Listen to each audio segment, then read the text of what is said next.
The Adventures of Tom Sawyer by Mark Twain, Chapter 24. Splendid Days and Fearsome Nights. Tom was a glittering hero once more, the pet of the old, the envy of the young. His name even went into immortal print, for the village paper magnified him. There were some that believed he would be president yet if he escaped hanging. As usual, the fickle, unreasoning world took Muff Potter to its bosom and fondled him as lavishly as it had abused him before. But that sort of conduct is to the world's credit, therefore it is not well to find fault with it. Tom's days were days of splendor and exaltation to him, but his nights were seasons of horror. Injun Joe infested all his dreams, and always with doom in his eye. Hardly any temptation could persuade the boy to stir abroad after nightfall. Poor Huck was in the same state of wretchedness and terror, for Tom had told the whole story to the lawyer the night before the great day of the trial, and Huck was sore afraid that his share in the business might leak out yet, notwithstanding Injun Joe's flight had saved him the suffering of testifying in court. The poor fellow had got the attorney to promise secrecy, but what of that, since Tom's harassed conscience had managed to drive him to the lawyer's house by night and wring a dread tale from lips that had been sealed with the dismalest and most formidable of oaths. Huck's confidence in the human race was well nigh obliterated. Daily, Muff Potter's gratitude made Tom glad he had spoken, but nightly he wished he had sealed up his tongue. Half the time Tom was afraid Injun Joe would never be captured, the other half he was afraid he would be. He felt sure he never could draw a safe breath again until that man was dead and he had seen the corpse. Rewards had been offered, the country had been scoured, but no Injun Joe was found.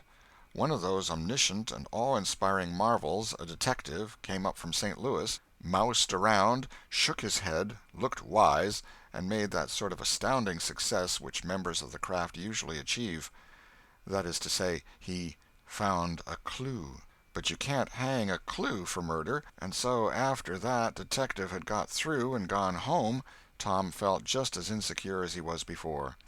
The slow days drifted on, and each left behind it a slightly lightened weight of apprehension. End of Chapter 24. Chapter 25. Seeking the Buried Treasure. There comes a time in every rightly constructed boy's life when he has a raging desire to go somewhere and dig for hidden treasure. This desire suddenly came upon Tom one day. He sallied out to find Joe Harper, but failed of success. Next he sought Ben Rogers. He had gone fishing. Presently he stumbled upon Huck Finn, the red-handed. Huck would answer. Tom took him to a private place and opened the matter to him confidentially. Huck was willing. Huck was always willing to take a hand in any enterprise that offered entertainment and required no capital, for he had a troublesome superabundance of that sort of time which is not money. "Where'll we dig?" said Huck. "Oh, most anywhere." "Why, is it hid all round?" "No, indeed it ain't. It's hid in mighty particular places, Huck. Sometimes on islands, sometimes in rotten chests under the end of a limb of an old dead tree, just where the shadow falls at midnight, but mostly under the floor in haunted houses." "Who hides it?" "Why, robbers, of course. Who'd you reckon? Sunday school superintendents?" "I don't know. If 'twas mine, I wouldn't hide it. I'd spend it and have a good time." "So would I. But robbers don't do that way. They always hide it and leave it there." "Don't they come after it any more?" "No, they think they will, but they generally forget the marks, or else they die. Anyway, it lays there a long time and gets rusty, and by somebody finds an old yellow paper that tells how to find the marks. A paper that's got to be ciphered over about a week, because it's mostly signs and hieroglyphics." "Hiero which?" "Hieroglyphics. Pictures and things, you know, that don't seem to mean anything." "Have you got one of them papers, Tom?" "No." "Well, then, how are you going to find the marks?" "I don't want to find any marks. They always bury it under a haunted house, or on an island, or under a dead tree that's got one limb sticking out. Well, we've tried Jackson's Island a little, and we can try it again sometime. And there's the old haunted house up the Still House branch, and there's lots of dead limb trees, dead loads of 'em." Is it under all of them? How you talk! No! Then how are you going to know which one to go for? Go for all of them. Why, Tom, it'll take all summer. Well, what of that? Suppose you find a brass pot with $100 in it, all rusty and gay, or a rotten chest full of diamonds. How's that? Huck's eyes glowed. That's bully. Plenty bully enough for me. Just you give me the $100, and I don't want no diamonds. All right, but I bet you I ain't going to throw off on diamonds. Some of 'em's worth $20 apiece. There ain't any hardly but's worth 6 bits or $1. No. Is that so? Certainly. Anybody'd tell you so. Hain't you ever seen one, Huck? Not as I remember. Oh, kings have slathers of them. Well, I don't know no kings, Tom. I reckon you don't. But if you was to go to Europe, you'd see a raft of 'em hopping around. Do they hop? Hop? Your granny. No! Well, what'd you say they did for? Shucks, I only meant you'd see 'em, not hopping, of course. What do they want to hop for? But I mean you'd just see 'em scattered around, in a kind of a general way, like that old humpbacked Richard. Richard? What's his other name? He didn't have any other name. Kings don't have any but a given name. No? But they don't. Well, if they like it, Tom, all right, but I don't want to be a king and have only just a given name like a nigger. But say, where are you going to dig first? Well, I don't know. Suppose we tackle that old dead limb tree on the hill t'other side of Stillhouse Branch. I'm agreed. So they got a crippled pick and a shovel and set out on their 3-mile tramp. They arrived hot and panting, and threw themselves down in the shade of a neighboring elm to rest and have a smoke. I like this, said Tom. So do I. Say, Huck, if we find a treasure here, what you going to do with your share? Well, I'll have pie and a glass of soda every day, and I'll go to every circus that comes along. I bet I'll have a gay time. Well, ain't you going to save any of it? Save it? What for? Why, so as to have something to live on by and by. Oh, that ain't any use. Pap would come back to this year town some day and get his claws on it if I didn't hurry up, and I tell you he'd clean it out pretty quick. What you going to do with yourn, Tom? I'm going to buy a new drum, and a sure enough sword, and a red necktie and a bull pup, and get married. Married? That's it. Tom, why, you ain't in your right mind. Wait, you'll see. Well, that's the foolishest thing you could do. Look at Pap and my mother. Fight! Why, they used to fight all the time. I remember mighty well. That ain't anything. The girl I'm going to marry won't fight. Tom, I reckon they're all alike. They'll all comb a body. Now, you better think about this a while. I tell you, you better. What's the name of the gal? It ain't a gal at all. It's a girl. It's all the same, I reckon. Some says gal, some says girl. Both's right, like enough. Anyway, what's her name, Tom? I'll tell you sometime, not now. All right, that'll do. Only if you get married, I'll be more lonesomer than ever. No, you won't. You'll come and live with me. Now, stir out of this, and we'll go to digging. They worked and sweated for half an hour. No result. They toiled another half hour. Still no result. Huck said, Do they always bury it as deep as this? Sometimes, not always. Not generally. I reckon we haven't got the right place. So they chose a new spot and began again. The labor dragged a little, but still they made progress. They pegged away in silence for some time. Finally, Huck leaned on his shovel, swabbed the beaded drops from his brow with his sleeve, and said, Where are you going to dig next, after we get this one? I reckon maybe we'll tackle the old tree that's over yonder on Cardiff Hill, back of the widow's. I reckon that'll be a good one. But won't the widow take it away from us, Tom? It's on her land. She take it away? Maybe she'd like to try it once. Whoever finds one of these hid treasures, it belongs to him. It don't make any difference whose land it's on. That was satisfactory. The work went on. By and by Huck said, Blame it, we must be in the wrong place again. What do you think? It is mighty curious, Huck. I don't understand it. Sometimes witches interfere. I reckon maybe that's what's the trouble now. Shucks, witches ain't got no power in the daytime. Well, that's so. I didn't think of that. Oh, I know what the matter is. What a blamed lot of fools we are. You got to find out where the shadow of the limb falls at midnight, and that's where you dig. Then, consound it, we fooled away all this work for nothing. Now, hang it all, we've got to come back in the night. It's an awful long way. Can you get out?" "I bet I will. We've got to do it tonight, too, because if somebody sees these holes they'll know in a minute what's here, and they'll go for it." "Well, I'll come around and mow tonight." "All right. Let's hide the tools in the bushes." The boys were there that night about the appointed time. They sat in the shadow, waiting. It was a lonely place, and an hour made solemn by old traditions. Spirits whispered in the rustling leaves, ghosts lurked in the murky nooks, the deep baying of a hound floated up out of the distance, an owl answered with his sepulchral note. The boys were subdued by these solemnities, and talked little. By and by they judged that 12 had come. They marked where the shadow fell, and began to dig. Their hopes commenced to rise. Their interest grew stronger, and their industry kept pace with it. The hole deepened and still deepened, but every time their hearts jumped to hear the pick strike upon something, they only suffered a new disappointment. It was only a stone or a chunk. At last Tom said, "It ain't no use, Huck. We're wrong again." "Well, but we can't be wrong. We spotted the shadow to a dot." "I know it, but then there's another thing." "What's that?" "Why, we only guessed at the time. Like enough it was too late or too early." Huck dropped his shovel. "That's it," he said. "That's the very trouble. We got to give this one up. We can't ever tell the right time. And besides, this kind of thing's too awful, here this time of night with witches and ghosts a-fluttering around so. I feel as if something's behind me all the time, and I'm afeard to turn around because maybe there's others in front a-waiting for a chance. I've been creeping all over ever since I got here." "Well, I've been pretty much so too, Huck. They most always put in a dead man when they bury a treasure under a tree, to look out for it." "Lordy!" "Yes, they do. I've always heard that." "Tom, I don't like to fool around much where there's dead people. A body's bound to get into trouble with 'em, sure." "I don't like to stir 'em up, either. Suppose this one here was to stick his skull out and say something." "Don't, Tom, it's awful." "Well, it just is.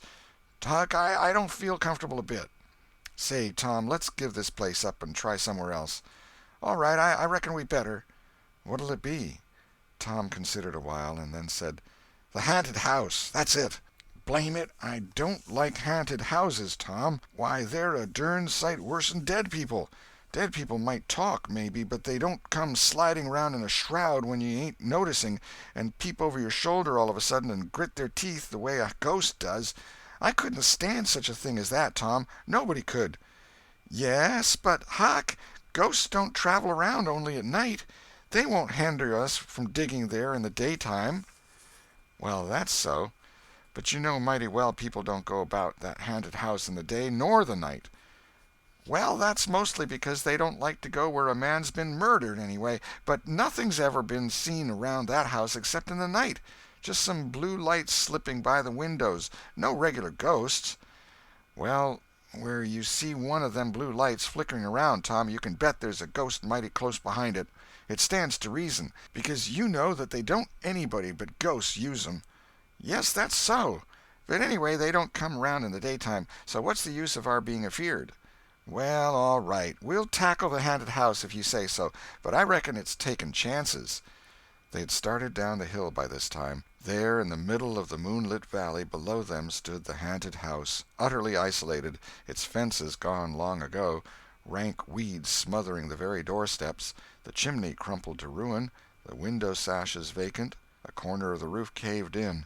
The boys gazed a while, half expecting to see a blue light flit past a window. Then, talking in a low tone, as befitted the time and the circumstances, they struck far off to the right, to give the haunted house a wide berth, and took their way homeward through the woods that adorned the rearward side of Cardiff Hill. End of chapter 25. The Adventures of Tom Sawyer by Mark Twain. Chapter 26. Real robbers seize the box of gold. About noon the next day the boys arrived at the dead tree. They had come for their tools. Tom was impatient to go to the haunted house. Huck was measurably so, also, but suddenly said, "Looky here, Tom, do you know what day it is?" Tom mentally ran over the days of the week, and then quickly lifted his eyes with a startled look in them. "My, I never once thought of it, Huck." "Well, I didn't either, but all at once it popped onto me that it was Friday. Blame me, a body can't be too careful, Huck. We might 'a' got into an awful scrape, tackling such a thing on a Friday." "Might. Better say we would. There's some lucky days, maybe, but Friday ain't." "Any fool knows that. I don't reckon you was the first that found it out, Huck." "Well, I never said it was, did I? And Friday ain't all, neither. I had a rotten bad dream last night. Dreamt about rats." "No! Sure sign of trouble. Did they fight?" "No." "Well, that's good, Huck. When they don't fight it's only a sign that there's trouble around, you know. All we got to do is to look mighty sharp and keep out of it. We'll drop this thing for today and play. Do you know Robin Hood, Huck?" "No. Who's Robin Hood?" "Why, he was one of the greatest men that was ever in England, and the best. He was a robber." "Cracky, I wished I was. Who did he rob?" "Only sheriffs and bishops and rich people and kings and such like. But he never bothered the poor. He loved 'em. He always divided up with 'em perfectly square." "Well, he must have been a brick." "I bet you he was, Huck. Oh, he was the noblest man that ever was. They ain't any such men now, I can tell you. He could lick any man in England with one hand tied behind him, and he could take his yew-bow and plug a 10-cent piece every time, a mile and a half." "What's a yew-bow?" "I don't know. It's some kind of a bow, of course, and if he hit that dime only on the edge, he would set down and cry and curse. But we'll play Robin Hood, and it's nobby fun. I'll learn you." "I'm agreed." So they played Robin Hood all afternoon, now and then casting a yearning eye down upon the haunted house and passing a remark about the morrow's prospects and possibilities there. As the sun began to sink into the west, they took their way homeward athwart the long shadows of the trees, and soon were buried from sight in the forests of Cardiff Hill. On Saturday, shortly after noon, the boys were at the dead tree again. They had a smoke and a chat in the shade, and then dug a little in their last hole, not with great hope, but merely because Tom said there were so many cases where people had given up a treasure after getting down within 6 inches of it, and then somebody else had come along and turned it up with a single thrust of a shovel. The thing failed this time, however, so the boys shouldered their tools and went away feeling that they had not trifled with fortune, but had fulfilled all the requirements that belonged to the business of treasure hunting. When they reached the haunted house, there was something so weird and grisly about the dead silence that reigned there under the baking sun, and something so depressing about the loneliness and desolation of the place, that they were afraid, for a moment, to venture in. Then they crept to the door and took a trembling peep. They saw a weed-grown, floorless room, unplastered, an ancient fireplace, vacant windows, a ruinous staircase, and here, there, and everywhere hung ragged and abandoned cobwebs. They presently entered, softly, with quickened pulses, talking in whispers, ears alert to catch the slightest sound, and muscles tense and ready for instant retreat. In a little while familiarity modified their fears, and they gave the place a critical and interested examination, rather admiring their own boldness, and wondering at it, too. Next they wanted to look upstairs. This was something like cutting off the retreat. But they got to daring each other, and of course there could be but one result. They threw their tools into a corner and made the ascent. Up there were the same signs of decay. In one corner they found a closet that promised mystery, but the promise was a fraud. There was nothing in it. Their courage was up now and well in hand. They were about to go down and begin work when— "Shh!" said Tom. "What is it?" whispered Huck, blanching with fright. "Shh! There! Hear it?" "Yes. Oh, my! Let's run! Keep still! Don't you budge! They're coming right toward the door." The boys stretched themselves upon the floor with their eyes to knot-holes in the planking, and lay waiting in a misery of fear.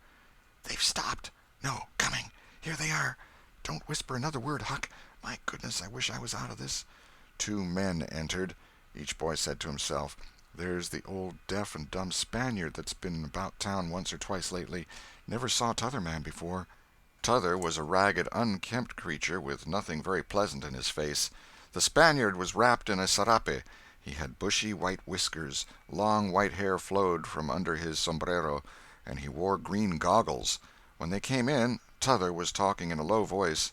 They sat down on the ground, facing the door, with their backs to the wall, and the speaker continued his remarks. His manner became less guarded and his words more distinct as he proceeded. "No," said he, "I've thought it all over, and I don't like it. It's dangerous." "Dangerous?" grunted the deaf and dumb Spaniard, to the vast surprise of the boys. "Milksop!" This voice made the boys gasp and quake. It was Injun Joe's. There was silence for some time. Then Joe said, "What's any more dangerous than that job up yonder? But nothing's come of it." "That's different. Away up the river so, and not another house about. 'Twon't ever be known that we tried, anyway, long as we didn't succeed." "Well, what's more dangerous than coming here in the daytime? Anybody would suspicion us that saw us." "I know that. But there warn't any other places handy after that fool of a job. I want to quit this shanty. I wanted to yesterday, only it weren't any use trying to stir out of here with those infernal boys playing over there on the hill right in full view." Those infernal boys quaked again under the inspiration of this remark, and thought how lucky it was that they had remembered it was Friday and concluded to wait a day. They wished in their hearts they had waited a year. The two men got out some food and made a luncheon. After a long and thoughtful silence, Injun Joe said, "Look here, lad, you go back up the river where you belong. Wait there till you hear from me. I'll take the chances on dropping into this town just once more for a look. We'll do that dangerous job after I've spied around a little and think things look well for it. Then for Texas. We'll leg it together." This was satisfactory. Both men presently fell to yawning, and Injun Joe said, "I'm dead for sleep. It's your turn to watch." He curled down into the weeds, and soon began to snore. His comrade stirred him once or twice, and he became quiet. Presently the watcher began to nod. His head drooped lower and lower, and both men began to snore now. The boys drew a long, grateful breath. Tom whispered, "Now's our chance. Come." Huck said, "I can't. I'd die if they was to wake." Tom urged. Huck held back. At last Tom rose slowly and softly and started alone, but the first step he made wrung such a hideous creak from the crazy floor that he sank down almost dead with fright. He never made a second attempt. The boys lay there counting the dragging moments till it seemed to them that time must be done and eternity growing gray, and then they were grateful to note that at last the sun was setting. Now one snore ceased. Injun Joe sat up, stared around, smiled grimly upon his comrade, whose head was drooping upon his knees, stirred him up with his foot, and said, "Here, you're a watchman, ain't you? All right, though, nothing's happened." "My, have I been asleep?" "Oh, partly. Nearly time for us to be moving, pard. What'll we do with what little swag we've got left?" "I don't know. Leave it here as we've always done, I reckon. No use to take it away till we start south. 650 in silver's something to carry." "Well, all right, it won't matter to come here once more." "No, but I'd say come in the night, as we used to do. It's better." "Yes, but look here, it may be a good while before I get the right chance at that job. Accidents might happen. 'Tain't in such a very good place. We'll just regularly bury it, and bury it deep." "Good idea," said the comrade, who walked across the room, knelt down, raised one of the rearward hearthstones, and took out a bag that jingled pleasantly. He subtracted from it $20 or $30 for himself, and as much for Injun Joe, and passed the bag to the latter, who was on his knees in the corner now, digging with his bowie knife. The boys forgot all their fears, all their miseries in an instant. With gloating eyes they watched every movement. Luck! The splendor of it was beyond all imagination. $600 was money enough to make half a dozen boys rich. Here was treasure hunting under the happiest auspices. There would not be any bothersome uncertainty as to where to dig. They nudged each other every moment, eloquent nudges and easily understood, for they simply meant, "Oh, but ain't you glad now we're here?" Joe's knife struck upon something. "Hello," he said. "What is it?" said his comrade. "Half-rotten plank. No, it's a box, I believe. Here, bear a hand and we'll see what it's here for. Never mind, I've broke a hole." He reached his hand in and drew it out. "Man, it's money." The two men examined the handful of coins. They were gold. The boys above were as excited as themselves, and as delighted. Joe's comrade said, "We'll make quick work of this. There's an old rusty pick over amongst the weeds in the corner the other side of the fireplace. I saw it a minute ago." He ran and brought the boy's pick and shovel. Injun Joe took the pick, looked it over critically, shook his head, muttered something to himself, and then began to use it. The box was soon unearthed. It was not very large. It was iron-bound, and had been very strong before the slow years had injured it. The men contemplated the treasure a while in blissful silence. "Pard, there's thousands of dollars here," said Injun Joe.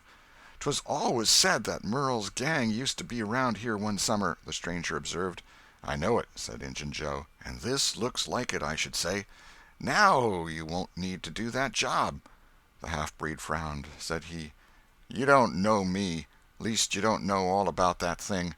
'Tain't robbery altogether, it's revenge." And a wicked light flamed in his eyes. "I'll need your help in it. When it's finished, then Texas. Go home to your Nance and your kids and stand by till you hear from me." "Well, if you say so. What'll we do with this? Bury it again?" "Yes." Ravishing delight overhead. "No, by the great Sachem, no!" Profound distress overhead. "I'd nearly forgot. That pick had fresh earth on it." The boys were sick with terror in a moment. "What business has a pick and a shovel here?" "What business with fresh earth on them?" "Who brought them here? And where are they gone? Have you heard anybody? Seen anybody?" "What! Buried again and leave them to come and see the ground disturbed? Not exactly, not exactly. We'll take it to my den." "Why, of course. Might have thought of that before. You mean number 1? "No, number 2, under the cross. The other place is bad, too common." "All right. It's nearly dark enough to start." Injun Joe got up and went about from window to window, cautiously peeping out. Presently he said, "Who could have brought those tools here? Do you reckon they can be upstairs?" The boys' breath forsook them. Injun Joe put his hand on his knife, halted a moment, undecided, and then turned toward the stairway. The boys thought of the closet, but their strength was gone. The steps came creaking up the stairs. The intolerable distress of the situation woke the stricken resolution of the lads. They were about to spring for the closet when there was a crash of rotten timbers, and Joe landed on the ground amid debris of the ruined stairway. He gathered himself up, cursing, and his comrade said, "Now what's the use of all that? If it's anybody, and they're up there, let 'em stay there. Who cares? If they want to jump down now and get into trouble, who objects? It will be dark in 15 minutes, and then let them follow us if they want to. I'm willing. In my opinion, whoever hove those things in here caught a sight of us and took us for ghosts or devils or something. I'll bet they're running yet." Joe grumbled a while. Then he agreed with his friend that what daylight was left ought to be economized in getting things ready for leaving. Shortly afterward they slipped out of the house in the deepening twilight and moved towards the river with their precious box. Tom and Huck rose up, weak but vastly relieved, and stared after them through the chinks between the logs of the house. Follow? Not they. They were content to reach ground again without broken necks and take the townward track over the hill. They did not talk much. They were too much absorbed in hating themselves, hating the ill luck that made them take the spade and the pick there. But for that, Injun Joe never would have suspected. He would have hidden the silver with the gold to wait there till his revenge was satisfied, and then he would have had the misfortune to find that money turn up missing. Bitter, bitter luck that the tools were ever brought there. They resolved to keep a lookout for that Spaniard when he should come to town spying out for chances to do his revengeful job, and follow him to number 2, wherever that might be. Then a ghastly thought occurred to Tom. "Revenge? What if he means us, Huck?" "Oh, don't," said Huck, nearly fainting. They talked it all over, and as they entered town they agreed to believe that he might possibly mean somebody else, at least that he might at least mean nobody but Tom, since only Tom had testified. Very, very small comfort it was to Tom to be alone in danger. Company would be palpable improvement, he thought. End of chapter 26.